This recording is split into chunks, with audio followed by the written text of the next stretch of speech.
Okay, welcome to the Boost Hospitality podcast. My name is Mark Simpson, and this is season 6, episode 4 of the Boost Hospitality podcast. Today, we are going to be talking all about property management systems, otherwise known as PMS. And I couldn't think of anybody else better to invite on to this podcast than Naim of Zivu. We're going to get in and we're going to talk about what exactly is a property management software, what exactly is channel managers. We're going to go through the full ins and outs of it.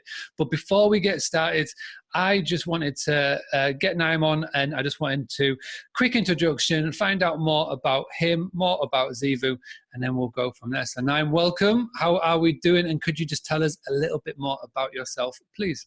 So my name is Naim.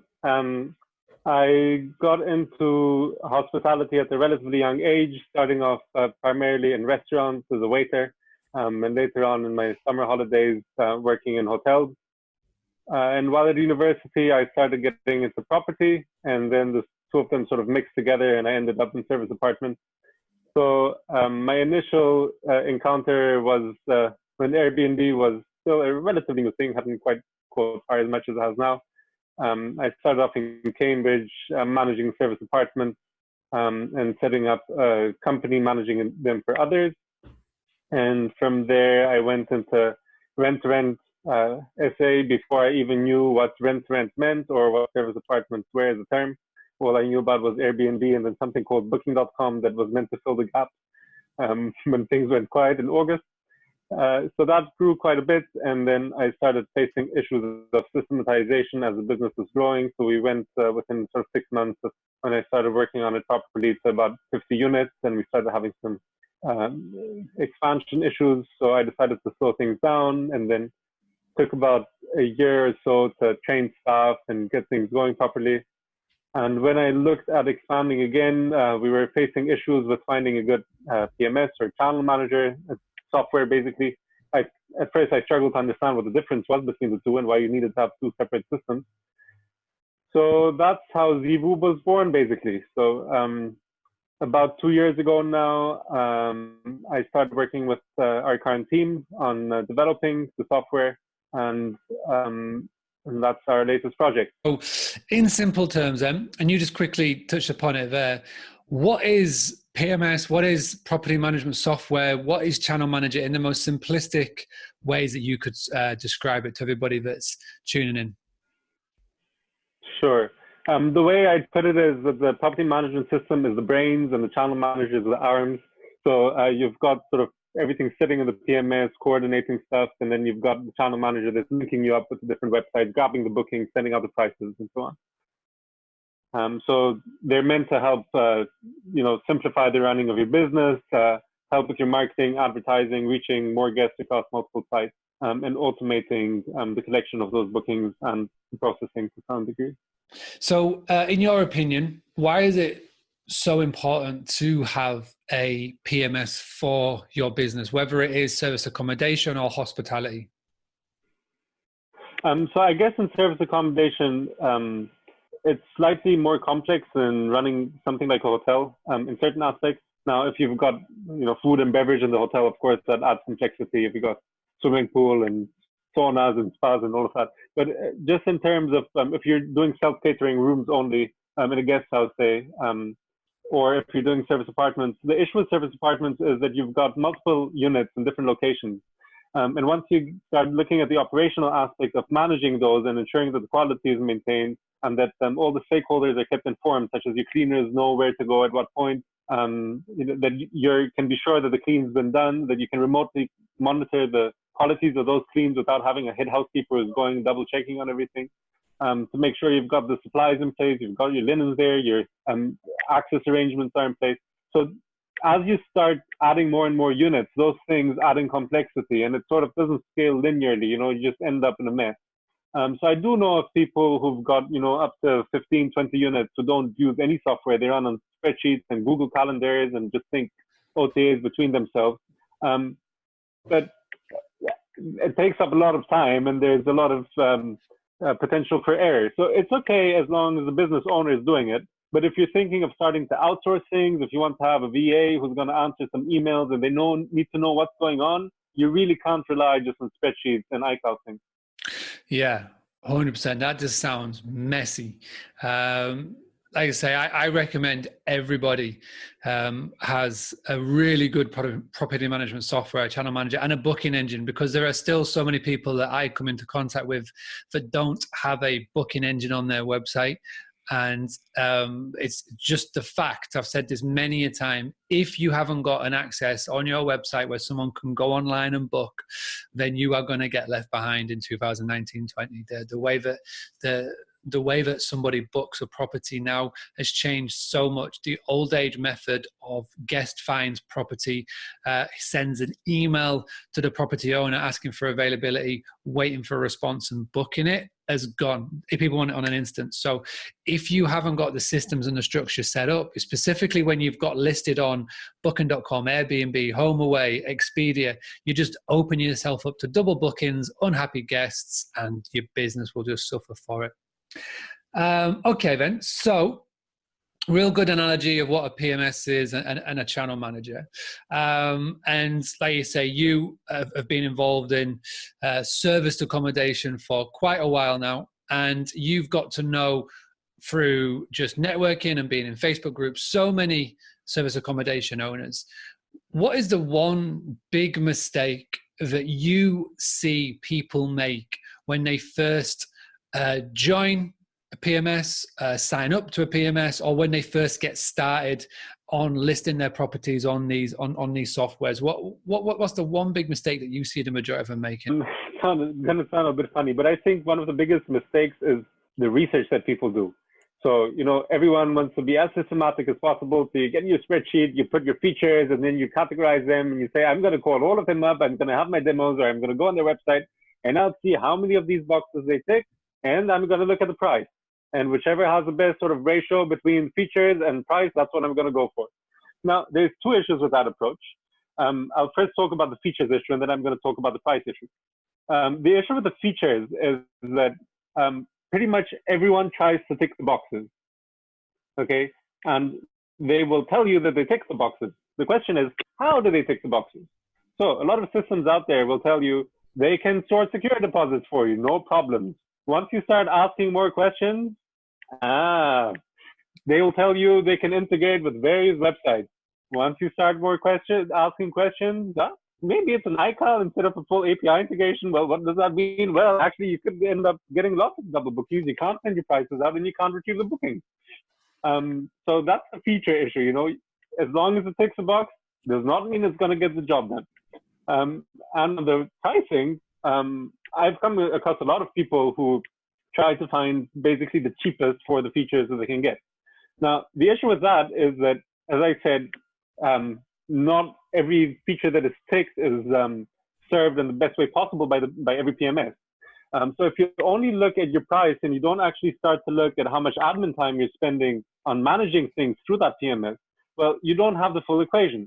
So the issue is basically you need to look at how much time it's costing you or someone who you're going to hire to outsource the work to, and add that to the cost of the software and any ancillary systems that you need to support your PMS. So it could be that, your PMS gets 50% of the job done and is relatively cheap compared to other PMSs. But then once you start looking at the features that they don't have, and you start thinking, well, I need to have a separate system that's going to manage my maintenance, and then I'll have a separate system for this.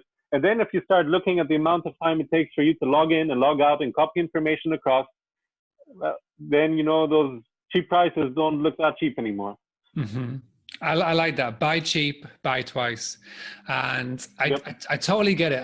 And specifically when you're starting up a business, and especially with service accommodation, because there's so much cost up front. And I totally get it. You get your property, you do it up to spec, so it's presentable and it's attractable to guests. Then you go and look at, everything else that you've got to do. The final things that people look at are normally some of the most important things, because it's all well and good having all the gear, but if you've got no idea on how to get guests through the door, then what is the point? And people do cheap out. And I've seen this so many times when it comes to the most important places. Number one, website. Number two is a property management software.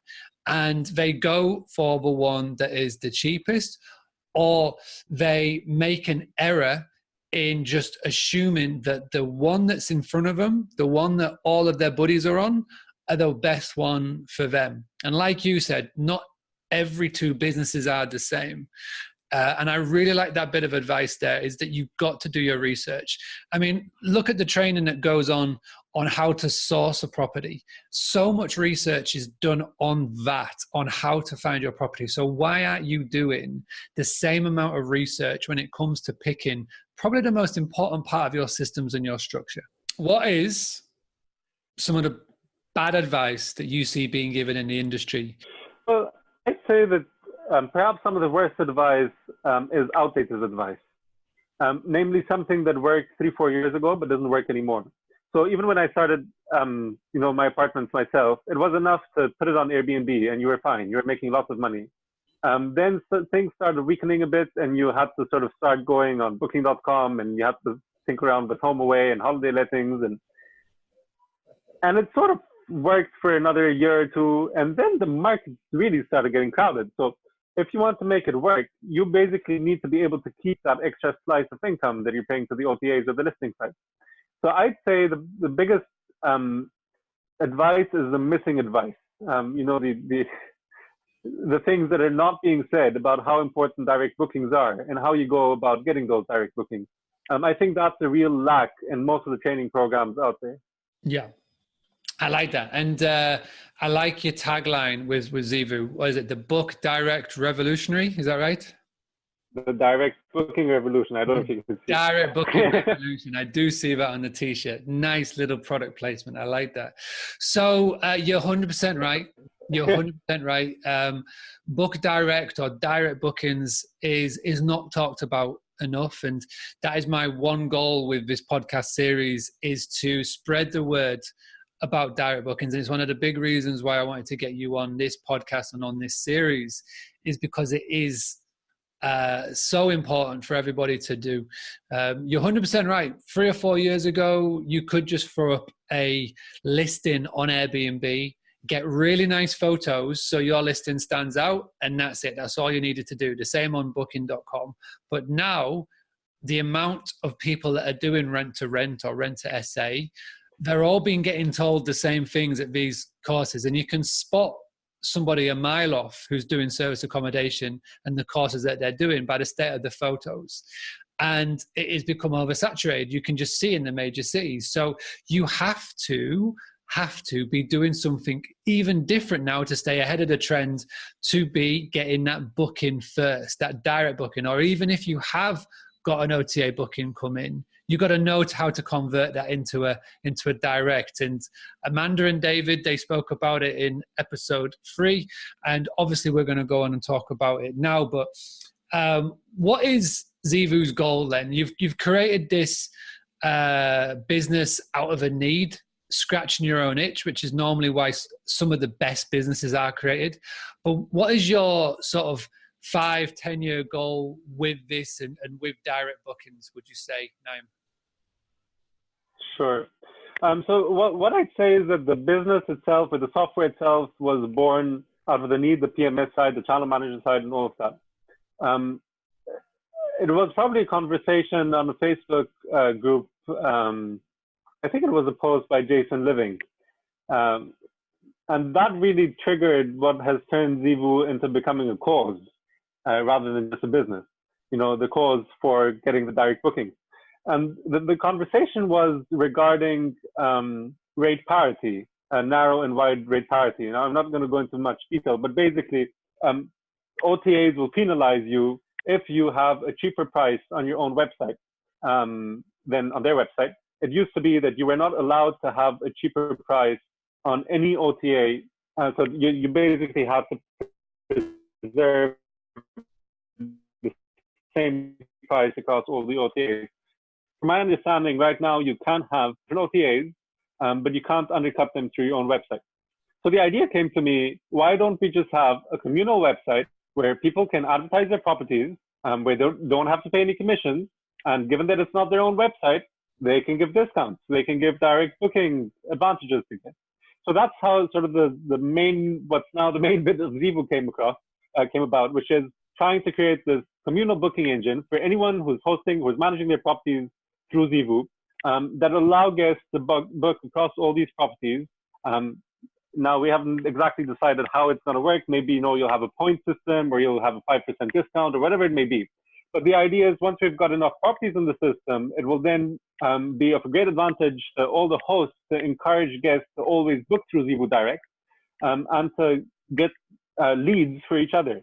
And as part of that system, we're thinking of various different things, such as passing bookings that you can't handle that come through your own website or over the phone, marketplace where they can be picked up by other people. There might be a commission involved in selling them off to each other, but at least it's not going into the pockets of big OTAs.